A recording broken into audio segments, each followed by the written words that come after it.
You should brief today. You got a 1-and-1. All right, well, listen.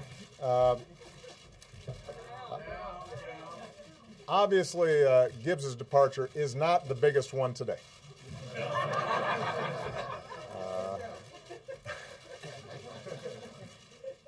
Having said that, I thought I should come into the briefing room just to say a few words about my departing press secretary.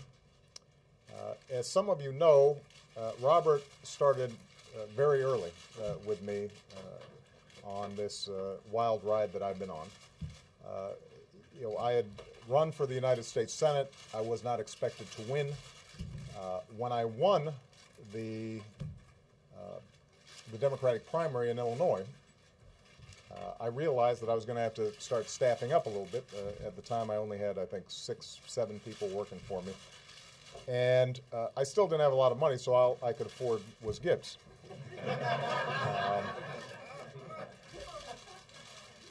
And so Robert came to work with me, and we had what appeared to be a pretty significant general election. And then Alan Keyes came in, and so that ended up not being our primary focus. We then had this incredible opportunity to speak at the National Convention in Boston. And I know that a lot of you think that probably most attention was devoted to the speech that I delivered, the keynote speech in Boston. But in fact, actually, the most challenging problem was what tie to wear. And this went up to the very last minute. I mean, 10 minutes before we were about to go on stage, we were still having an argument about ties. I had bought 5, 6 ties. And Michelle didn't like any of them. Axelrod didn't like a couple of them, him being one of the best dressed men in the world. So we really valued his opinion. And then somebody, I don't remember who it was, turned and said, you know what about Gibbs's tie? What about Gibbs's tie? That might look good. And frankly, Robert didn't want to give it up because he thought he looked really good in the tie. But eventually, he was willing to take one for the Gipper, and so he took off his tie, and I put it on, and that's the tie that I wore at the National Convention. He has not said anything about this tie all these years, but I have to tell you that I know there's a simmering resentment that he never got it back. And so, as a consequence, I wanted here today to present I wanted this on the record, on camera, that I'm finally returning Robert's tie. And if he chooses to break the glass, he can. But this is going to be a reminder to me that Robert has not only been an extraordinary press secretary, but he has been a great friend. And you could not ask for somebody better in the foxhole with you during all the twists and turns of my candidacy, and then the incredible challenges that we faced over the last 2 years. So I'm so proud of him, and everybody here loves Robert. He's going to be working closely with us. I don't think we could have a better press secretary. I think Jay is going to do an outstanding job filling Robert's shoes. But I certainly couldn't have a better friend at the podium each and every day. So just wanted to say congratulations, buddy.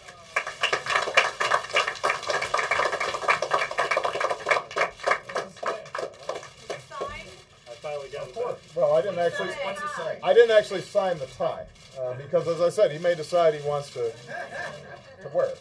He just said, I thought that I should finally give you your tie back. It and you helped me get started. All right. Thank you, brother. Thank you. All right. Thank you.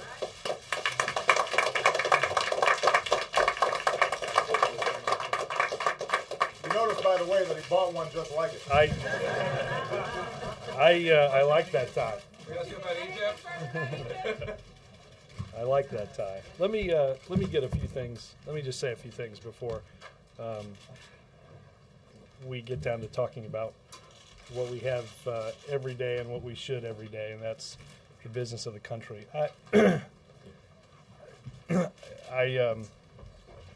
It is a tremendous honor and privilege to do this each and every day, to serve and to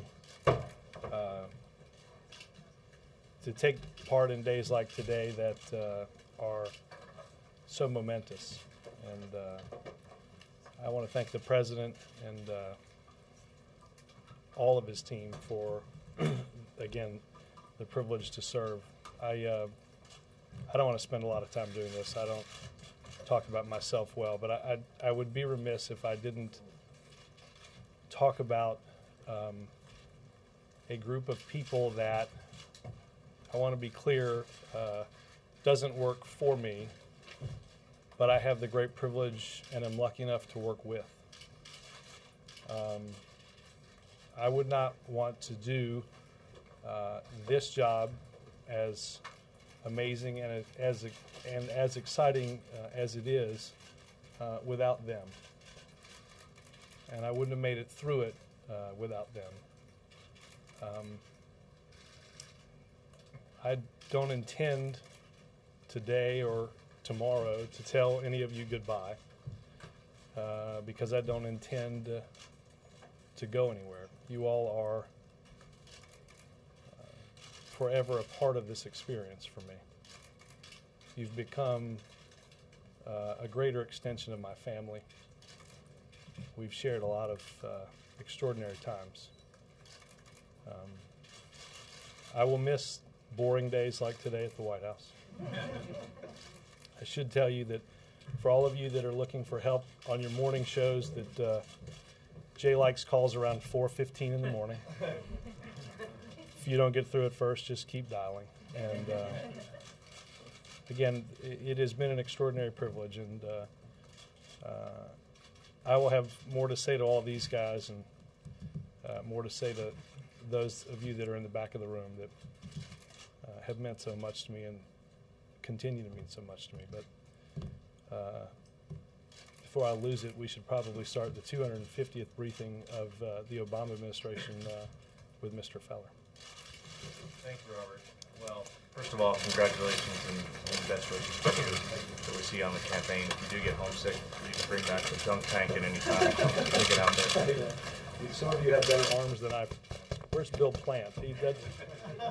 I would have bet a serious sum of money that Bill Plant would not have been the one that dunked me, but I would have lost that and gotten wet too. Go ahead. Shifting to Egypt, a few questions. First of all, can you tell us whether President Obama was surprised by the news this morning? Well, look, I think that throughout the morning we had gotten, and into last night, gotten indications that the last speeches may not have been given, and the last changes, particularly this morning when with everybody reporting that there would be a statement from the office of the president. So the president, as I think many of you have reported, was in a regularly scheduled meeting in the Oval when a note was taken into him to let him know what had been announced. And since then, prior to giving the statement, he spent about an hour with his national security team from about 1:30 to 2:30 in the Situation Room, talking about what's going on there now and what we have to plan for now going forward.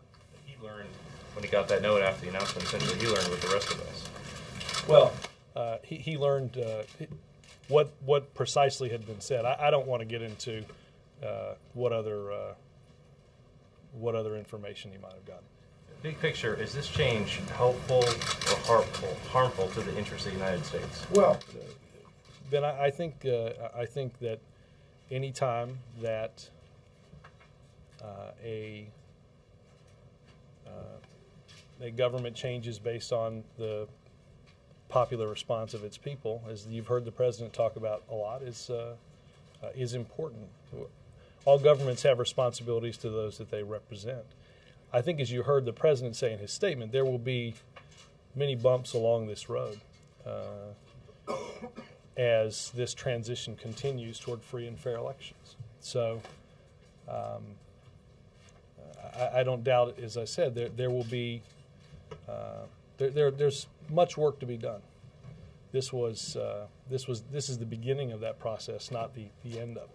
Does the president have any concerns as that process unfolds about the unknowns, about any sense of instability right now? Well, look, I think that the partnership that we've had with the people and the nation of Egypt for 30 years has brought regional stability and has brought peace, particularly between the countries of Egypt and Israel. And I think it's important that the next government of Egypt, as we've said in here many times, recognize the accords that have been signed with the government of Israel. I think that, again, a lot is yet to be determined. I think it is clear, though, watching the events unfold over the last couple of days, the real breadth of Egyptian society that's been out seeking the type of change that we saw happen today. I don't think this is dominated by a single group or a single ideology. I think the breadth is quite wide. Yes, ma'am. Robert, since the protest began, all of your statements about Egypt have been very carefully worded. I thought last night's statement from the president was especially carefully worded. Mubarak wasn't even mentioned. Did the president have a sense then, when he issued that statement, that maybe the speech yesterday from Mubarak wasn't the final word? Well, look, I think it is safe to say that the very same contacts that we have in Egypt are some of the very same contacts that many of you all had that seem to tell everyone that a different speech might be what we would hear.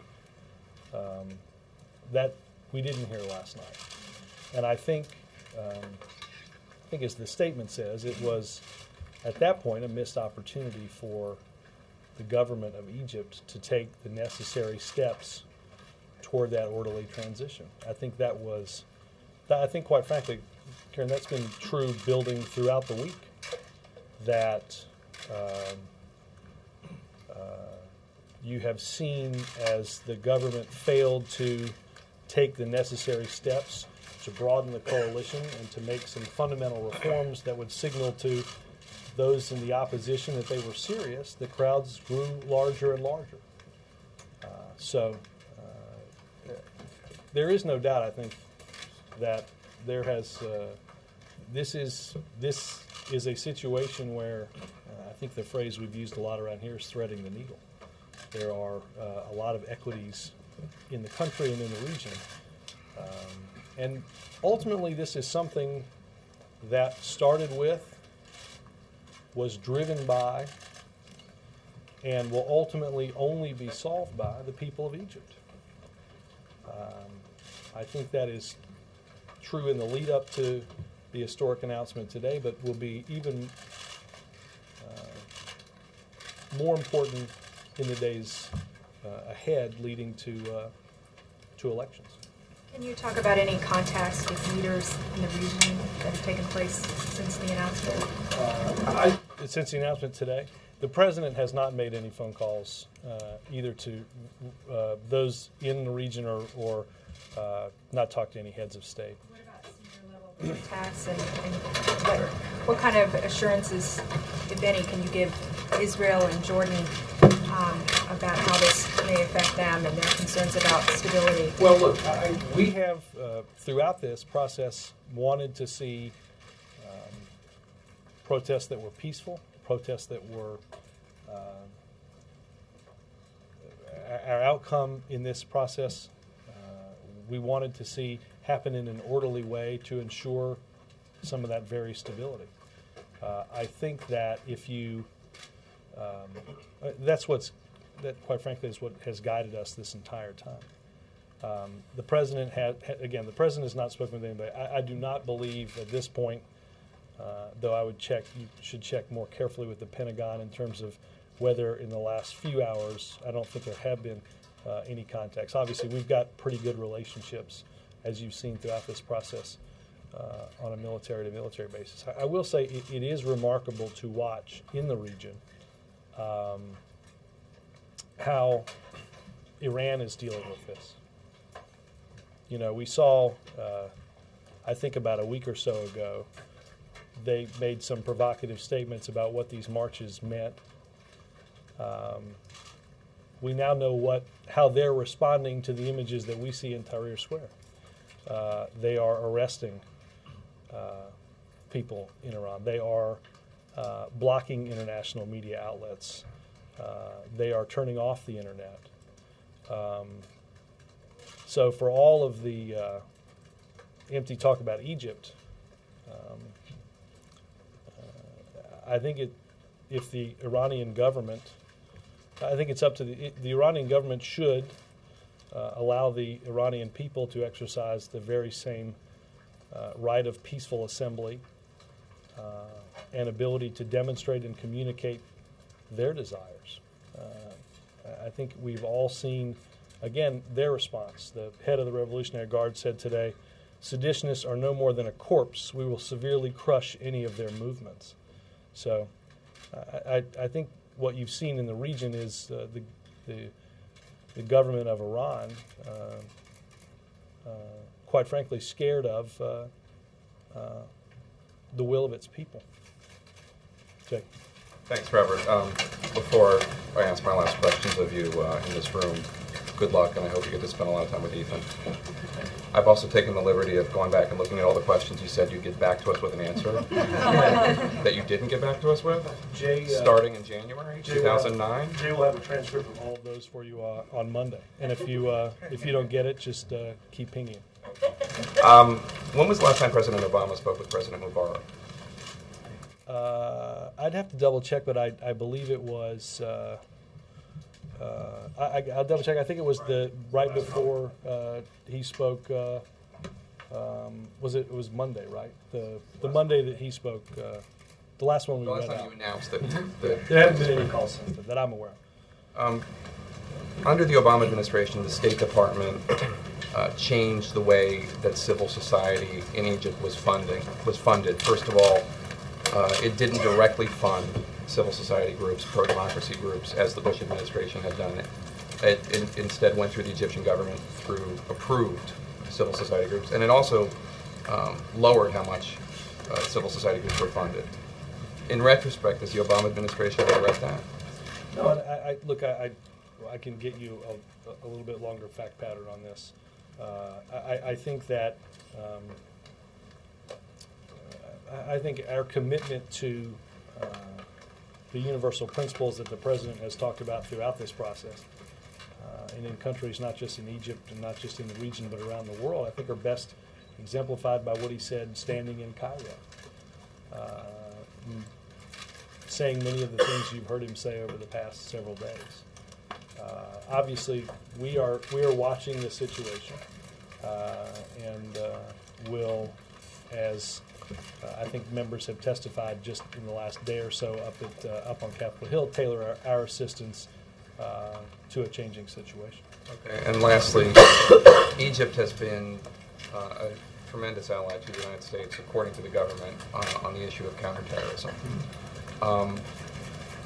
Where are you concerned that there might not be as much support in the next government, whoever it is? What areas? Well, I will say this, Jake. Let me. Obviously, we're going to watch the events as you and many others will in the days and months ahead. I can say that the important relationships that we have at different levels in our government with their government, I think the president was assured continue, and particularly the one you mentioned. Thank you, Robert, and all the best in your next endeavor. Can you talk to us about the role that the vice president played in what ended up happening in Egypt? I know he sent a strongly worded letter to his counterpart, Mr. Suleiman, a few days ago. Can you describe? Well, I think that, yeah, I mean, look, I think the Vice President has, we talked about it in here, he had a counterpart-to-counterpart relationship with Vice President Suleiman, and has on a number of occasions spoken directly with him, and quite honestly, Dan, reiterated largely the very same set of points that you've heard us make public. And that is that the genuine steps that needed to be taken to address the concerns that those in Tahrir Square and throughout the country have had. I think he's been on the phone fairly regularly. I think obviously he has brought to meetings in the Situation Room and in the Oval Office, like last evening, quite a bit of knowledge and experience in foreign affairs and foreign policy that have helped guide the administration along the last 18 days or so. Was that phone call, though, that we got the readout with some of the demands, was that a pivotal moment in this crisis? Look, I think that there, it's probably hard to go back and pinpoint all of them, but I would say that it was hard to I think be any clearer and more blunt than the Vice President was on that call about the steps that the international community, and most importantly the people of Egypt, needed to see happen. And I think that certainly helped move this process along. Yesterday, when the president made his comments on Egypt at the top of his remarks in Michigan, was the White House at that time fairly optimistic that Mr. Mubarak was going to step down yesterday? Well, as I said, Dan, I said earlier in this briefing, I think many of the same contacts that we had, or many of the same contacts that your network and many others in this room had in reporting what might happen in Egypt yesterday. I think the president talked about historic transformations, which we've seen, quite frankly, play out each and every day in the last 18. But I think what's important now is we have to look forward and help all work through a process to get us to the free and fair elections that so many have spent time yearning for. And finally, just to follow up on what Ben was asking, I'm not sure I heard an answer to this notion of concern from the White House as to what happens between now and the elections in September. Is there concern about what the leadership structure will be like, what could potentially happen before the people of Egypt start voting in September? Well, again, I think that I don't think we have to fear democracy. I think the international community has, and again, I think most importantly, the people have laid out a series of steps that they need to see taken. But I think it's important, Dan, to understand that this was a group of demonstrations and protests that demonstrated the breadth of concern across Egyptian society. I don't think you can look at it and say this was the group that did this, or these are the people that. Again, what you've seen is mothers and daughters. You've seen this process in some ways led by somebody that works for, as I said a couple of days ago, one of the larger companies in Silicon Valley. So I think this is what you've seen is the breadth of cause and concern that had to have been addressed and needed to be addressed by the government, and I think today was the very first step in that process. Thank you, Robert. Chip. Thank you, Robert, and congratulations. I hope it was as good for you as it was for us. He's trying to bait me, and I'm not going to do it. You said that obviously there are going to be some bumps in the road and that the military needs to lay out a clear path. What is going to be the role of the President, the Vice President, the Secretary of State publicly over the next weeks and months? Do they now pull back and say, okay, this really is up to the Egyptian people now and we're not going to intervene? Or do they keep up the public pressure with statements and... I think, again, first and foremost, this was always about the people of Egypt. This always was going to be solved by the people of Egypt. No statement here,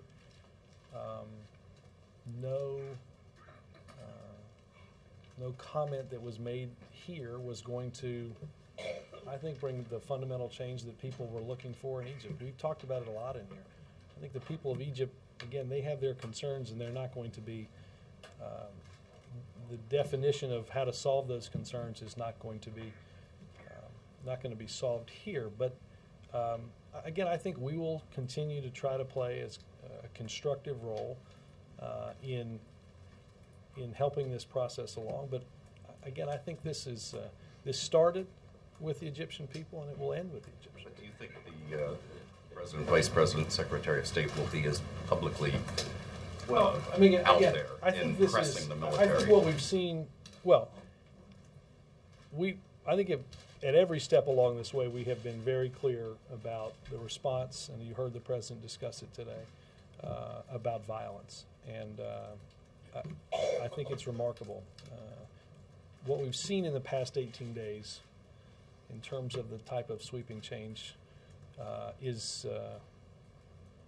unlike anything we've ever seen in a short period of time. And I think the next process of this is going to play out over a much longer arc. We will continue to be involved and to ensure that the transitional government in Egypt, and ultimately the government that the people choose to represent the people of Egypt, if they take the steps that are necessary to meet the concerns of those in Egypt, then this government will be a strong partner to it and to all of our friends in the region. Why exactly did the President choose not to call foreign leaders, either Egyptian leaders or other leaders in the region, over the last day or two? Well, let me go back and see if there's any been yesterday. He has not talked to anybody today. Why?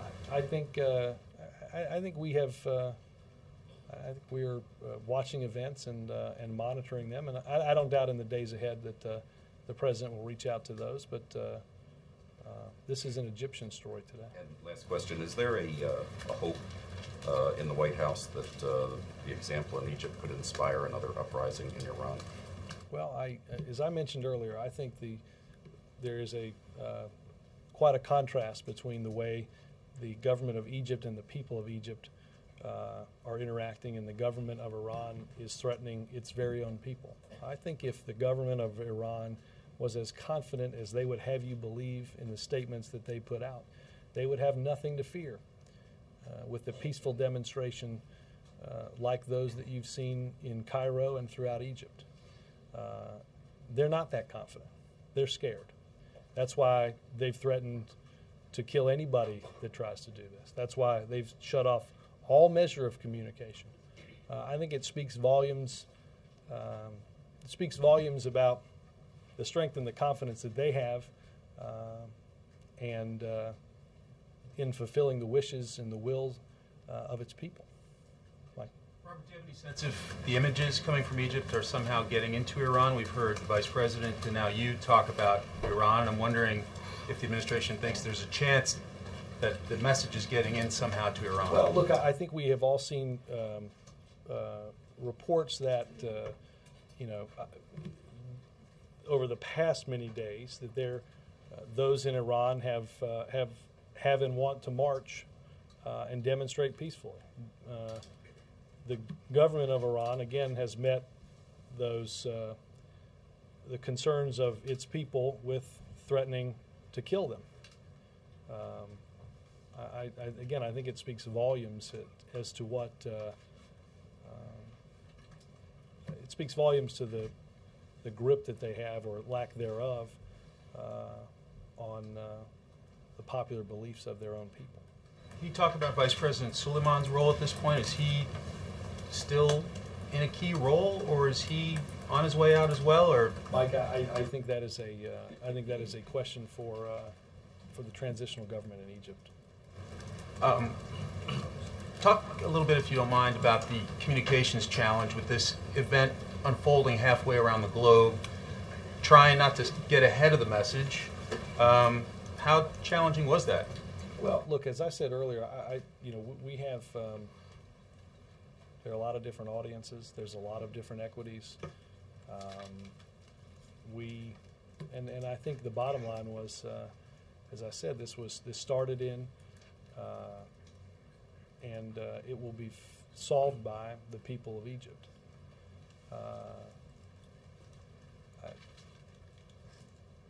We spoke throughout this process about the universal values that went into the creation of our country and what those marching thought needed to go into the creation of their new government. I don't think there's any doubt it has been challenging, and there have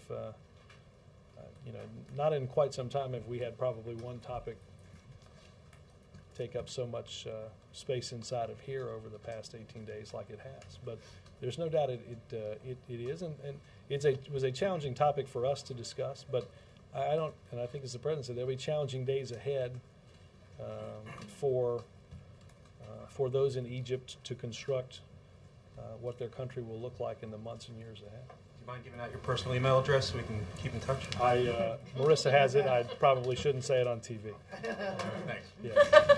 You don't want the American people to hear that? Yeah, I'm sure you did say I'm kidding. Everything's been said. I guess just everyone hadn't said it yet, right? Let me ask you. Isn't that sort of that's the thematic of the briefing, isn't it? Sometimes it is. Was it the events of yesterday or the events of today the bigger surprise to you guys? To the president? Well, again, I think everyone was surprised at a bit at yesterday. Again, I think you can go look at my transcript from yesterday. I was on the cautious side because I think it was clear that things were happening, and as they have over the course of 18 days, very quickly. Again, it is remarkable to stand here or to sit there or anywhere in our country and watch what's happened over the span of that 18 days. It is a remarkable arc in human history. But again, I think many people were surprised at yesterday. How much is there a sense of relief in the administration versus trepidation? Well, look, I think that, as I said a minute ago, I don't think we have to fear democracy. I think that whenever the will of the people shapes the demands of those that govern it, that's what many had in mind with democracy and representation. So I think that's an important step. And again, this is about Egypt and about its people.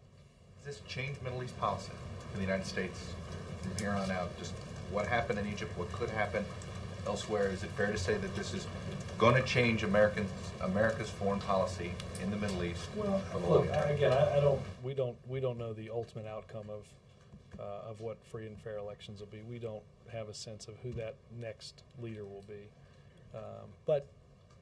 or we don't know that person's exact identity, I should say. But I think that we will continue to have important relationships. This is a volatile region of the world.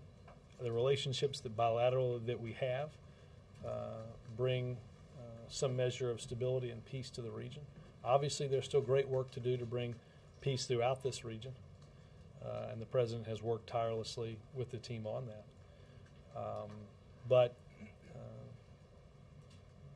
And I think, again, there'll be many days ahead to see what comes next here. But I also think it's important. We will continue to talk about as we did with the Egyptian government, of the universal values that we hold dear. On Iran, I just want to follow up on that. Obviously, you guys made a decision to do something. I mean, all noticed the Vice President's comments. You read from specific, what appears to be things that you wanted to say about it. I wanted to get the Revolutionary Guard senior commander quote correct. You guys have always walked this line with Iran, even the last time when there were protesters, that you don't want to look like America's interfering, that you've always feared of that. So I guess talk about that line today. Well, I don't look, we're not interfering. Remember, this started with the government of Iran discussing what was happening in Egypt. And I think probably a week or 10 days ago, I think I said to Stephen Collinson in a question that if that's what they believe, then they wouldn't have any problem letting their people demonstrate about the concerns that they have. Now we know they didn't really mean that. Now we know that what they really are scared of is that exactly what might happen. They're scared of that, and they're threatening those that might do it with death. It's a strange, to say the least, reaction to a government and a military that governments and militaries are pledged to protect their citizens. And it is clear that the government of Iran is quite scared of theirs. I feel like I should give you an opportunity to talk about Cam Newton's pro day yesterday. Auburn You did bring plenty of college football to the Auburn room. will be here in mid-April, and I will be back. Yes. Following up on Chuck's last question, second to last question. You don't have a Cam Newton? No, I don't have a Newton question. They blow together, right? With the benefit of hindsight, are there any regrets that the administration didn't do more to support the revolution in Iran at the time? No, again, and boost it? I think I think what we said then is true now, and I think we supported universal rights, and we support the ability for those to exercise them, and I think it's up to the government of Iran to allow that to happen. So it was handled. Again, I think there's, as we've talked about in here, there's different degrees of development in each society. And on a different subject, because I do think we're maybe getting near the end of the possible Egypt questions, but I'm sure there are others will be more creative. On the budget, do you think that what you put forth on spending cuts will be enough to be credible in the eyes that the bar that Republicans have set for cuts to the federal spending? And do you think you can have a credible budget without taking on entitlements? Well, I think it's important. I think if you go back and see what I said about the budget yesterday and the day before, I think it's important that we not just talk about cuts, but we talk about their impact on the deficit. And I make that point because I think the seriousness with which anybody approaches this has to be taken in some totality, right? We're going to have a debate for a number of years, for the number of the next 2 years, about tax cuts for those that make above $250,000. We have had a debate that takes us back to the debates of the last 2 years about whether or not we should repeal health care. We know the impact of both of those is to add far more than anybody pledges to reduce in cuts to the deficit. So I think that what the president will put forward on Monday will be will certainly meet the measure of credibility. A 5-year spending freeze that results in a 10-year reduction of about $400 billion, and the smallest percentage of government spending in relation to size of the economy since Eisenhower was president. I think the president, though, has been clear that there's more that we have to do, and I think that will be part of the conversation over the next many years. I bet you're going to be following every facet of that budget process over the next few weeks. I will email Jay repeatedly about... Back on Egypt, looking back at the full scope of everything that's been said, starting on January 25th, when Secretary Clinton talked about the stability of the Mubarak government, to what the president said today, do you think that you all have been proactive or reactive to what's happened there over these 18 days? Peter, I think we have been, fairly steady in what we've said. I think you can chart what the president said today and what, from what he's talked when he talked publicly about this the first time, or when I talked publicly about this the first time. The measure of what we were for, the fact that this was about the people of Egypt and would be solved by them. Look, I don't doubt that there were some people, again, in the region that saw us as too much on one side, and others watching the same statement saw us on too much of the other. I think we had to, and I think the president and his team showed steady leadership that continued to voice the concerns of those that wanted greater rights and greater opportunities. Is what happened today the result that the president desired? Well, I think the president and the team desired to see greater recognition of the rights that he talked about in Cairo in 2009, and that those that have marched in Cairo in 2011 have sought. Again, I don't think we have to fear. I don't think this is something we should fear. I think this is, as I said and the president have said, that those that are in government have an opportunity to represent the will of the people. And I think that process, that long transition, has just begun in Egypt. One more shot on Iran. Would you like to see in Tehran, would you like to see what happened in Cairo today happen ultimately in Tehran? I would like to see, and I think the administration would like to see, the ability of the people of Iran to voice what they'd like to see from their government. And I think if the government of Iran didn't fear the voices of their own people, they'd let them do that. So you don't want to go so far as to say you'd like to see that government overthrown? I'm comfortable with my previous answer. Does that apply to Saudi Arabia? Again, we have conversations with governments throughout the world in this region and in other regions about adhering to universal values. Okay. Following on Karen's question earlier, how concerned is the administration specifically about unrest spreading to Jordan? Queen Rania is being accused of corruption. How closely are you looking at that? Well, look, I mean, throughout this process, we have watched, again, we've watched throughout the region. And again, I reiterate that when we have meetings when we have bilateral meetings with these countries, we discuss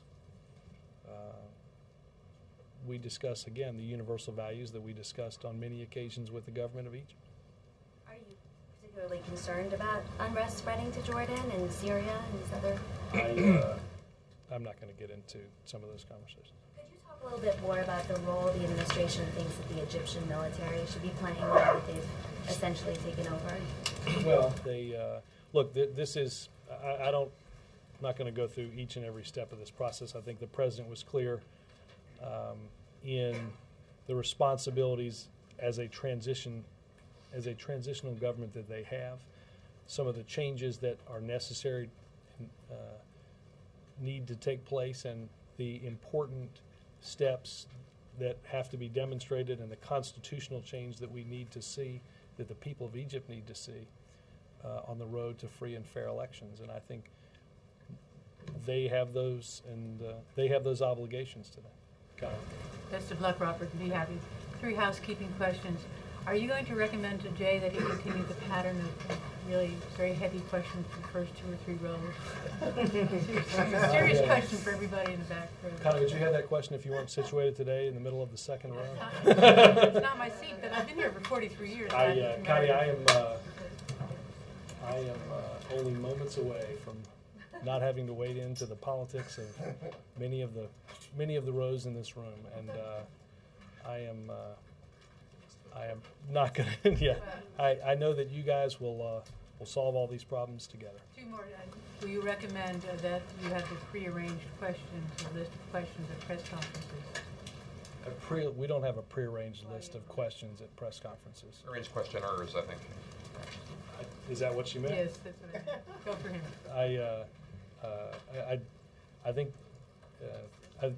I think we bring some order to how the president calls on you guys. We don't have. I want to be clear because I think your original question before Jake amended it was, does the president have a pre-arranged list of questions at the press conference? I'm going to leave that aside. Again, the president does not have a prearranged list of questions at a press conference. Do you realize that you're just, Dana is just writing all this down. He's just absorbing all of this, and this stuff just writes itself. You got a great book, by the way. I'll have some time to read it. I can't remember my last question now. Who Jake may know. Oh yeah, the last question is, will you keep your excellent staff, press staff on board? Keep these guys? Absolutely. No, this is very serious. These guys, there's no better group there's no better group that I've ever worked with, and I've done this. I took my first job in politics February 14th, 1994, paid job, and I will walk out of here on February 13th, 2011, 17 years. I have not had and not worked with a greater group of people than what I have worked with on the campaign and in this office. And they are terrific.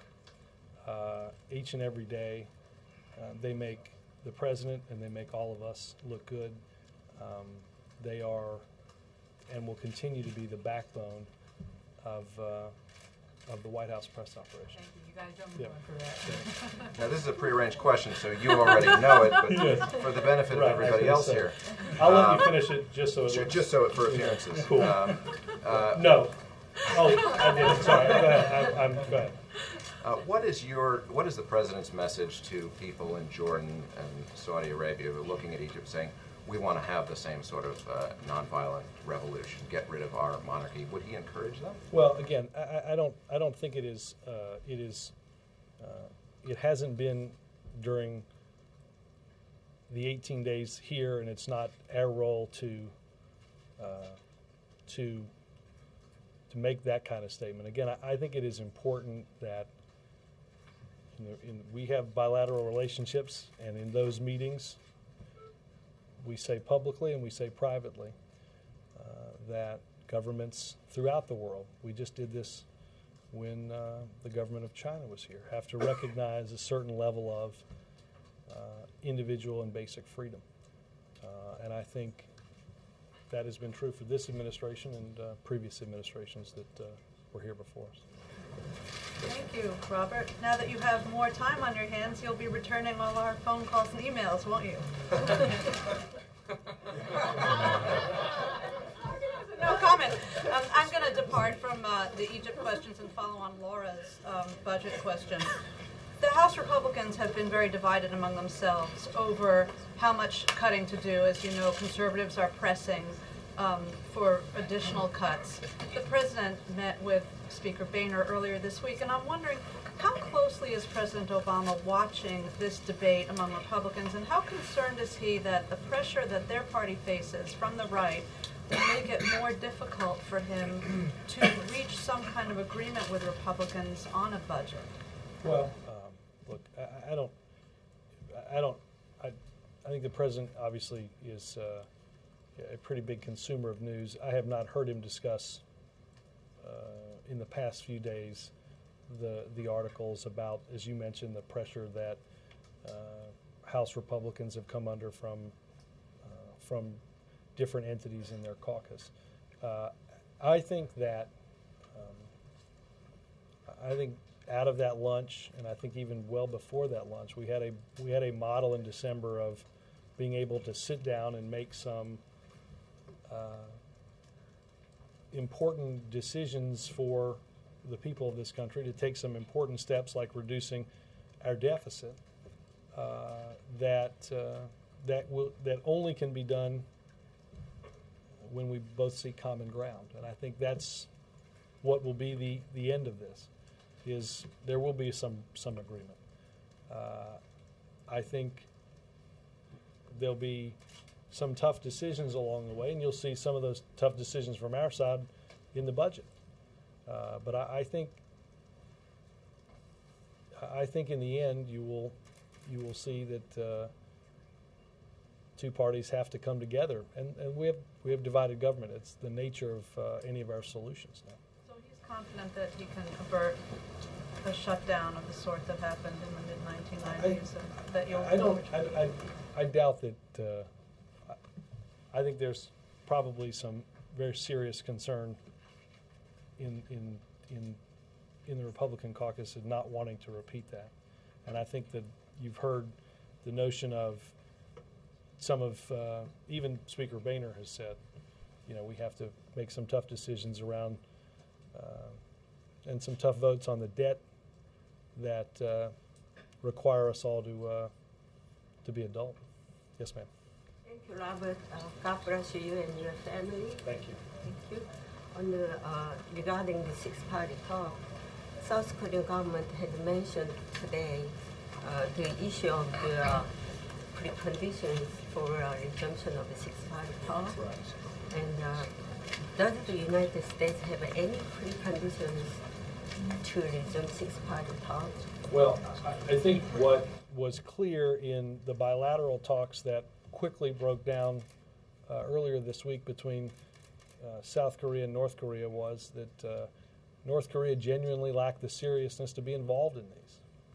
And I think before we return to six-party talks, I think North Korea has to demonstrate the seriousness with which they need to employ to live up to their commitments. And I think it was clear, again, when talks broke down earlier this week bilaterally, that they had no real intention of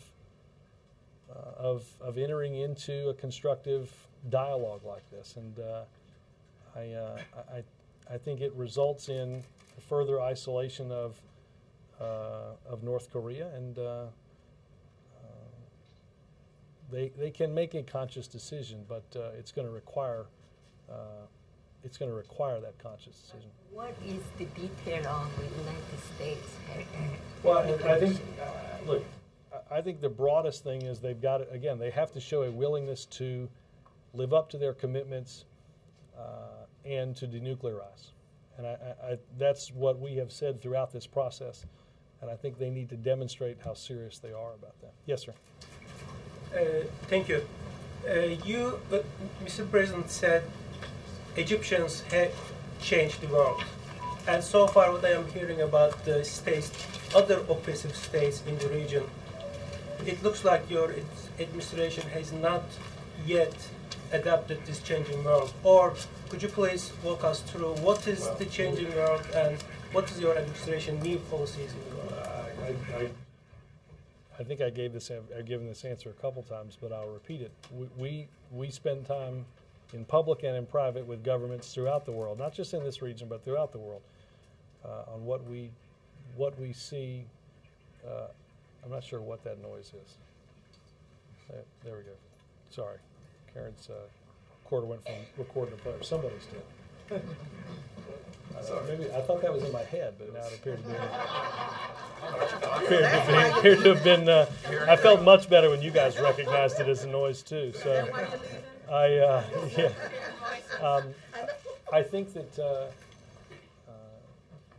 again, there are certain basic and universal rights that people yearn for throughout the world. That's exactly what the president talked about, and I think that's what that's the responsibility of governments is to meet those rights. But this statement came from the president, and he openly said, "World has changed." So my question is again, has any kind of policy changed so far that can we see dealing with these states?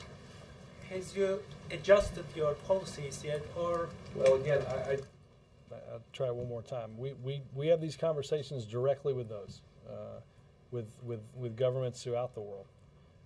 Again, mentioned what happened not too long ago with the government of China that resulted in the leader of the Chinese saying there was much work to be done. Ann? You've worked for the president both while he's president and as a presidential candidate. Do you think as we move in toward the 2012 campaign, presumably we'll see you again sometime during that period, do you think he can make governmental decisions and simply leave politics out of it?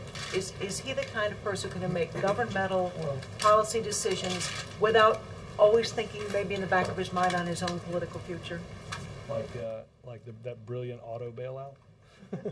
I mean, I will say, I think most of the first couple of years of our administration have been marked with decisions that you didn't need anybody to tell you weren't hugely popular, but needed to be taken. So how that came out. Right. But I think part of that is because we had an election, there's a calendar of elections, and then there's an arc of recovery that may not perfectly align with an interim election. This is a president who has, again, made a series of very tough, sometimes unpopular decisions to ensure that we didn't go from what some have called a Great Recession to a Great Depression. And I think the president, I think one of the things you'll see a lot more of the president trying to tell the story of why we're making these decisions. I think he said that. That's one of the threads that we lost over the first 2 years was we made a series of decisions that had to be made quickly, and we forgot to tell a larger story. Will you and others advise him to make those tough decisions even when it's him up for re-election? We will. I mean, I will tell you that I remember being in the final decisions around the what to do about the auto companies, and you know, it is a tremendous story, and people that have worked on it here have done a tremendous job. But even I remember sitting in that meeting, and even with the notion was, even if you make some of the required management changes and give them a lifeline, it was still a 51-49 proposition. I think it will go down as one of the best decisions we made, because now you see companies that are fundamentally restructured and capable of surviving and thriving in this economy, and that will only get stronger. Mike? Two questions if I can. One, first, can you talk about how much, if at all, the recommendations from the Budget Commission, Deficit Commission, are going to be reflected in the budget that we see on Monday? That's a good question for somebody next week. All right. Well, then, on the subject of politics, I should use that more often in the next few months. CPAC is happening just up the road, and a number of potential candidates are speaking there today. Mitt Romney called the president a weak president who lacks a clear direction. Said Tim Pawlenty invoked the birth certificate controversy and asked what planet the president is from. I'm wondering if you want to take a shot at responding to potential rivals of the president. We did pretty well in Minnesota, and I think the president has, though he didn't talk about it a lot, Mitt Romney didn't. I think what Governor Romney did on health care was one of the decisions, that Ann just alluded to, that was a tough decision, but it was a series of the right decisions. I'd be interested to see if throughout the next 2 years the two words healthcare come out of his mouth. Carol? I know you won't be here, but can you give us a little week ahead how the president plans to spend I have his a week budget? ahead. Yes. You want to just fast forward this whole thing, don't you? No, and then I have others. One or two. I'll do the week ahead last. How about that? The Chicago election, do you know how the president plans to vote? Is that absentee? He has requested his absentee ballot. The last time I checked, the First Lady had voted, and the president had yet to. I will. Did you check, because she hadn't voted as of Tuesday? I think the last time I checked was yesterday.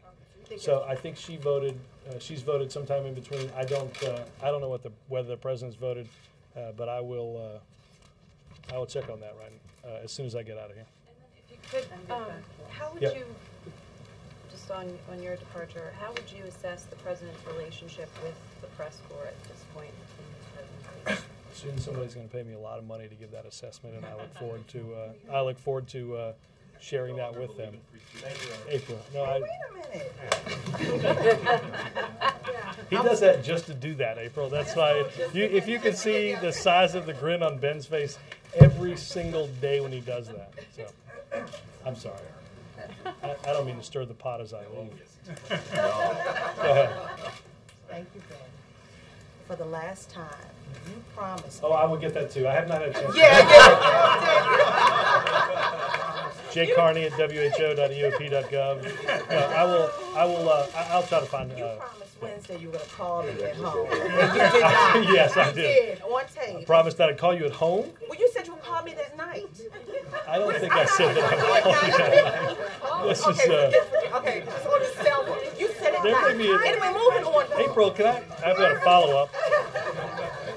Who were you talking to that promised to call you? I will go find out whether he's voted. I know these are things that I have an interest in that answer too. So A lot of As a people scrub do. for Yes. I will go find out as soon as I walk out of here. All right, now on the economics of Egypt, now that there is Quite a segue.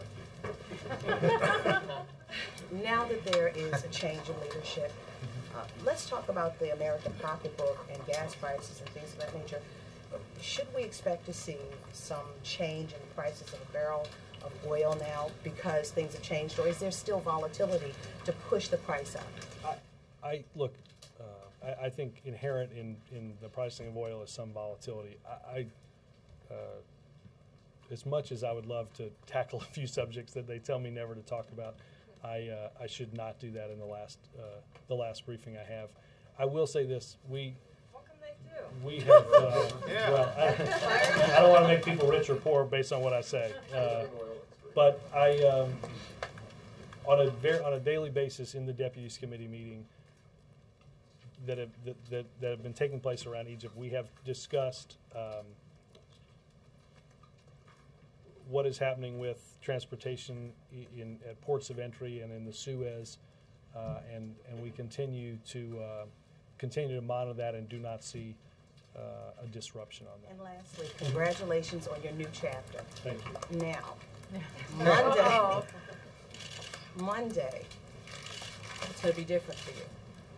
Do you think you will be going through news and information withdrawal? No doubt. How are you going to handle Monday when it comes? I will do that in my week ahead.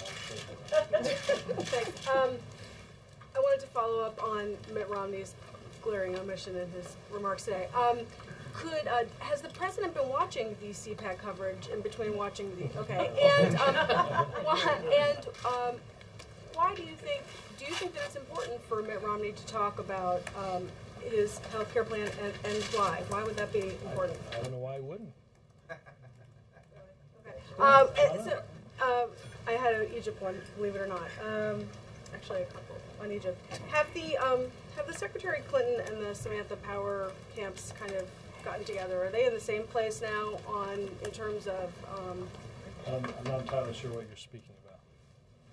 Internal divisions on how publicly to push for change and on how much change is enough change in terms of the Egyptian government. Is the White House and the administration all on the same page about?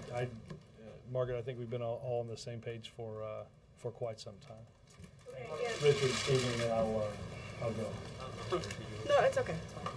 Robert, congratulations. And on Egypt, I'm wondering, you've been talking about, like with Jordan and Saudi Arabia, the bilateral relationships, what the president says privately and publicly. I'm wondering, though, at this moment, isn't there more that he could be saying publicly? Does he plan to play any sort of a greater role in terms of trying to empower the people of other countries, like the Egyptian people are now being empowered? Well, I think, again, Rich, I don't know of anything that is planned to do that.